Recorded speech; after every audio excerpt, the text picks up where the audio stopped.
anak-anak semuanya. Assalamualaikum warahmatullahi wabarakatuh. Selamat pagi semuanya. Bagaimana kabarnya hari ini?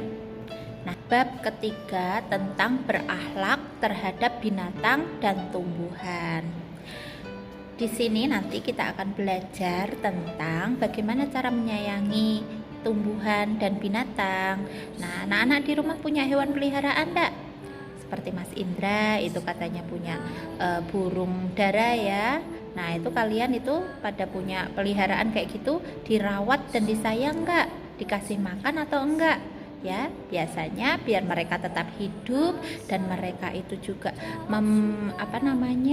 memperoleh haknya mereka untuk hidup, itu kalian sebagai yang punya hewan tersebut harus merawat dan juga memberikan makanan, tempat yang baik, yang nyaman buat mereka ya. Kalau tempatnya kotor, mereka nyaman nggak? Enggak kan? Sama seperti kalian ya.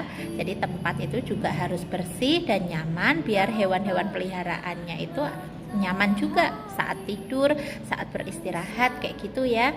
Nah, terus kalau punya hewan peliharaan itu juga nggak boleh dieksploitasi, atau maksudnya ibu itu nggak boleh di jadi nggak boleh buat mainan tapi yang bisa membuat celaka mereka. Atau misal kayak punya kucing. Nah, kucing itu diajak mainan tapi kok sambil diikat-ikat ekornya terus nggak dilepas-lepas, itu kan kasihan ya. Atau diikat lehernya sampai lehernya itu sakit kayak gitu, itu juga nggak boleh. Terus akhlak terpuji terhadap binatang. Jadi menyayangi binatang itu artinya memperlakukan binatang dengan baik. Itu tadi ya sudah ibu jelaskan. Terus Allah juga melarang kita untuk menyakiti binatang tersebut. Ada beraneka macam binatang yang boleh kita pelihara dan ada yang binatang-binatang yang tidak boleh dipelihara. Contohnya seperti hewan-hewan yang dilindungi ya, itu nggak boleh dipelihara. Nah, di dalam Quran surat Al-Hijr ayat 20 di situ dijelaskan, dan kami telah menjadikan untukmu di bumi keperluan-keperluan hidup, dan kami menciptakan pula makhluk-makhluk yang kamu sekali-kali bukan pemberi rezeki kepadanya. Nah, terus kemudian di sini hewan-hewan yang kalian pelihara itu kira-kira bermanfaat enggak untuk kalian? Ada manfaatnya enggak kalian memelihara hewan itu? Biasanya untuk kesenangan atau untuk dipelihara untuk dimakan nantinya. Seperti kalian memelihara sapi, ayam, kambing, itu kan untuk dimakan ya. Terus kalau memelihara kucing kira-kira buat apa? Ya, kucing itu dipelihara biar kita hatinya senang. Terus untuk menjaga rumah biar tidak ada hewan biar tidak ada tikus. Ya betul, tidak ada tikus.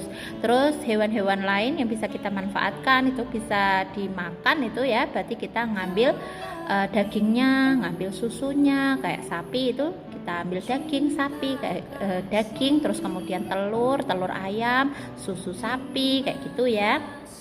Itu ada juga yang dimanfaatkan kulitnya. Nah, terus di situ juga ada gambar, ada orang yang menggandeng itu simpanse ya. Nah, kira-kira simpanse itu boleh dipelihara nggak?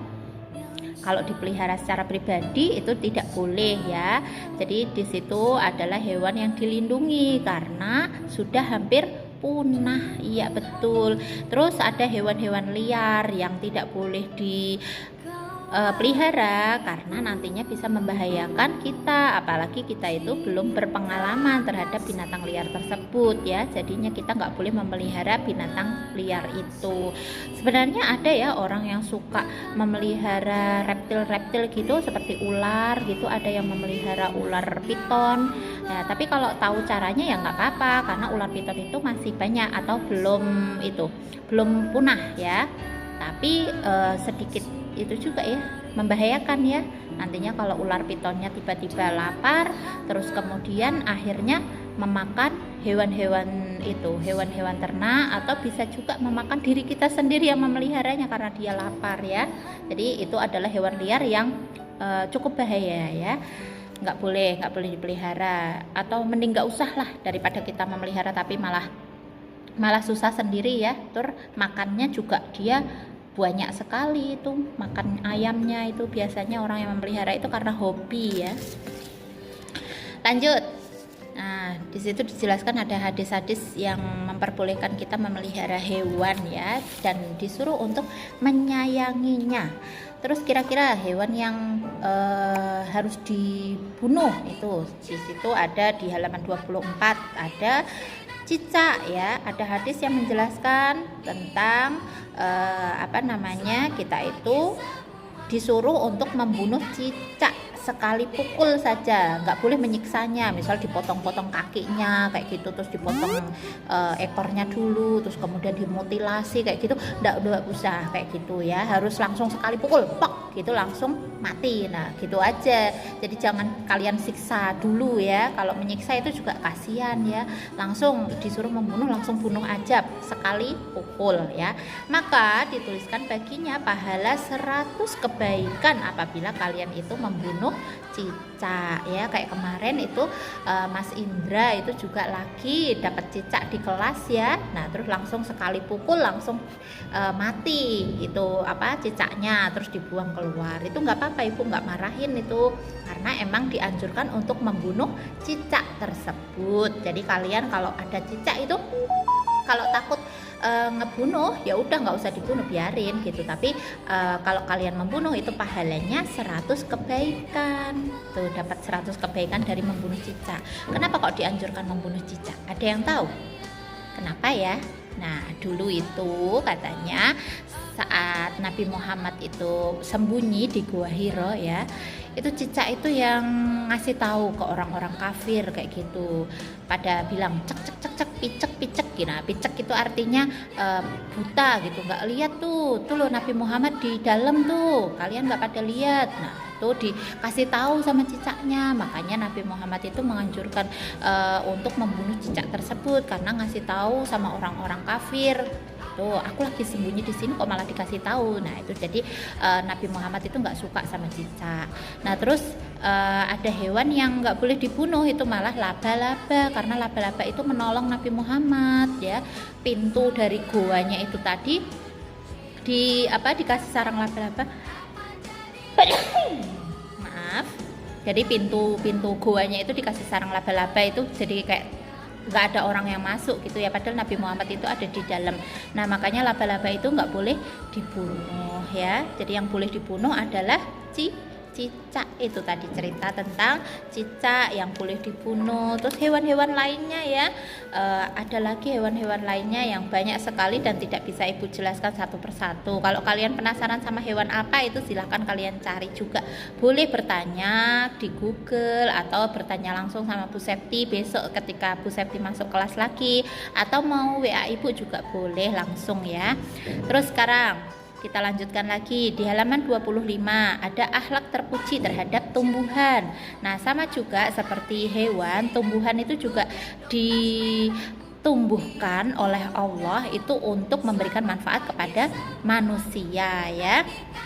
Di situ tumbuh-tumbuhan banyak sekali ya manfaatnya ya. Ada tumbuhan yang menghasilkan buah, ada yang menghasilkan sayur mayur, ada yang menghasilkan apalagi ya, bahan itu kayu untuk bahan bangunan. Kalau sayur mayur, buah-buahan itu untuk kita makan sehari-hari ya.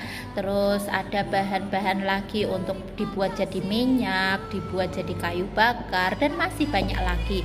Jadi tumbuhan itu juga perlu kita rawat agar nantinya dapat dimanfaatkan oleh manusia. Tapi tidak boleh juga langsung ditebangi semuanya gitu, nggak boleh berlebihan ya istilahnya ya, nggak boleh berlebihan, harus secukupnya saja. Kalau misalkan ada yang menebang pohon, itu berarti harus menanamnya kembali atau reboisasi ya, biar bumi kita itu tidak gundul. Nah itu tadi pembelajaran tentang akhlak terpuji terhadap hewan dan tumbuhan ya. Jadi silakan anak-anak bisa mengerjakan uji kompetensinya terlebih dahulu dan latihan-latihan soalnya pada halaman 26 sampai halaman Nih sampai halaman 30 ya. Jadi buat pekerjaan kalian di kelas biar nggak boring gitu ya, sambil mengerjakan. Dari halaman berapa tadi? Ya betul, dari halaman 26 sampai halaman 30 ya.